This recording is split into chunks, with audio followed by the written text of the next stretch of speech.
अस्सलाम वालेकुम dear fellows, this is me Daniyal Ahmed. एक दफ़ा फिर मैं आपकी खिदमत में हाज़िर हूँ। PMA 152 सीरीज़ में आपका मैं वेलकम करता हूँ। ठीक है जी, आज का जो हमारा टॉपिक ऑफ स्पीकिंग है वो है वॉर ऑफ इंडिपेंडेंस जो 1857 में हुई थी। तो चलिए उसकी तरफ एक नज़र डालते हैं। सबसे पहले हमने एक ओवरव्यू के हवाले से एक स्लाइड बनाई है, तो I would like to give you an overview about this lecture. So overview ये है हमारा कि the war of independence is an important landmark in history of subcontinent. जो वॉर ऑफ इंडिपेंडेंस थी ये एक अहम लैंडमार्क था बर आज़म की हिस्ट्री में, बर आज़म की तारीख में। This war was fought in 1857 by Indians against British to get rid of their domination. ये जो वार थी ये लड़ी गई थी इंडियंस की तरफ से। किसके खिलाफ लड़ी गई थी? वो ब्रिटिश के खिलाफ लड़ी गई थी। और क्यों लड़ी गई थी? क्योंकि अपने हकूक, अपनी जो मतलब उनकी बुनियादी नीड्स थी उनको हासिल करने के लिए। This war has given several names: Indian Rebellion, Indian Mutiny, as well as Indian Revolt. Main causes of this war. The main reasons of this war were political, social, economical, military and religious. तो जी इस तरह के जो reason थे ये क्यों थे, ये किस वजह से थे? तो उस टाइम ये था कि इंडियंस जो थे उस टाइम के सब कॉन्टिनेंट में, उनके पास ना पॉलिटिकल राइट्स थे, वो मतलब अपनी नुमाइंदगी नहीं कर सकते थे उस टाइम। सोशली उनके पास कोई उनको रिस्पेक्ट नहीं दी जाती थी। इकोनॉमिकली वो मतलब कोई रिच नहीं थे। तो मिलिट्री में भी उनके कोई मतलब लोग जो थे हाईएस्ट रैंक पे नहीं थे। और रिलीजियसली हवाले से उनको टारगेट किया जाता था। At that time, British Army had been introduced greased cover cartridge which was covered by fat of pig and cow. उस टाइम ब्रिटिश आर्मी ने एक कार्ट्रिज यूज़ किया था, क्योंकि उस टाइम हमारे पास कोई लेटेस्ट टेक्नोलॉजी थी नहीं। उस टाइम जो हमारी राइफल थी उनको उनके अंदर गन पाउडर से फिल किया जाता था, उसके बाद उनको यूज़ किया जाता था। तो उन्होंने सिपाहियों की आसानी के लिए, सोल्जर्स की आसानी के लिए, ताकि वो for the long time they can survive in the war, वो तमाम ज़्यादा अरसे के लिए सर्वाइव कर पाए वार में। तो उन्होंने क्या किया कि उन्होंने ना एक ग्रीस कवर कार्ट्रिज जो मतलब ईजाद की।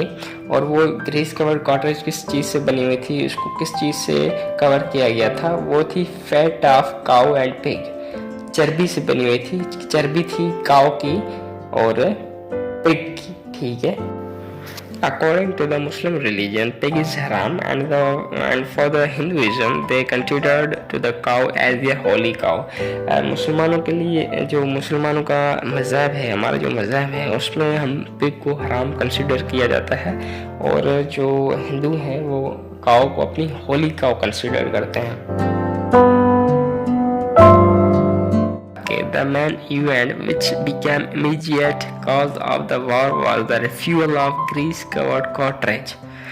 इस वार का जो अहम हादसा था वो ये था कि एक सिपाही था, उसको ऑर्डर दिया गया कि जी आप ये कार्ट्रिज यूज़ करें। लेकिन उन्होंने क्या किया, उन्होंने उससे कार्ट्रिज को यूज़ करने से मना कर दिया। ठीक है।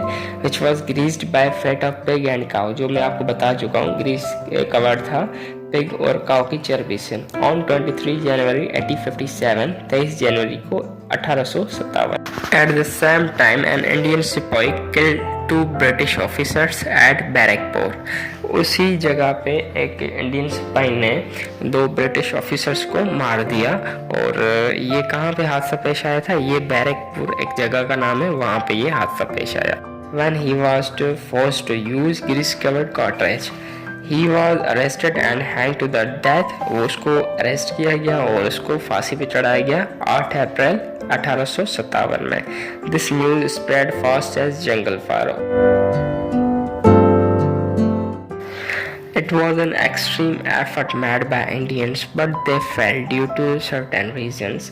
इंडियंस की तरफ से एक ये इंतहाई अहम कोशिश थी आज़ादी के हवाले से। आगाज़ अच्छा था, लेकिन अनफॉर्चुनेट ये उस वार में विन नहीं कर पाए, जीत नहीं पाए, कॉन्कर्ड नहीं हुए, फातेह नहीं हुए। तो उसमें कुछ रीजंस ये थे, including mutual jealousy, disunity and lack of central leadership. उस समय यह था कि उनके जो लोग थे वो आपस में थोड़ा जेलस हुआ करते थे, और ये था कि उनके अंदर यूनिटी नहीं थी, वो उनके अंदर डिसयूनिटी मेजॉरिटी थी, उनके अंदर डिसयूनिटी ज़्यादा थी और यूनिटी कम थी। और सबसे जो मेन फैक्टर था वो ये था कि लैक ऑफ सेंट्रल लीडरशिप। उनके अंदर कोई ऐसा बंदा नहीं था जो उनको लीड कर पाए, जिसके अंदर लीडरशिप की क्वालिटीज़ हों।